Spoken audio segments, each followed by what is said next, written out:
भांडू पोलीस ठाण्याच्या हद्दीत घडलेल्या घरफोडीच्या गुन्ह्याचा उलगडा करण्यात पोलिसांना यश आले असून एका आरोपीला अटक करण्यात आले। 19 जानेवारी 2026 रोजी दुपारी 3 ते रात्री 8:30 वाजेच्या दरम्यान गावदेवी रोडवरील सुनील निवास येथे ही घटना घडली।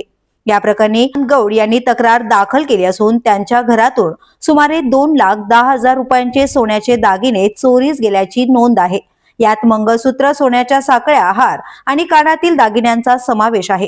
तपासादरम्यान पोलिसांनी अंदाजे 72 ग्रॅम वजनाची सुमारे 8,64,000 रुपये किमतीची पिवळ्या धातूची लगड हस्तगत केली।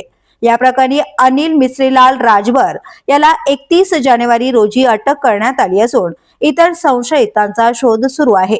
पुढील तपास भांडू पोलीस करत आहेत। ब्युरो न्यूज, शहर मुंबई। व्हिडिओ आवडला असेल तर लाईक करा, शेअर करा आणि आमच्या चॅनलला सबस्क्राइब करा। बेल आयकॉन दाबायला विसरू नका।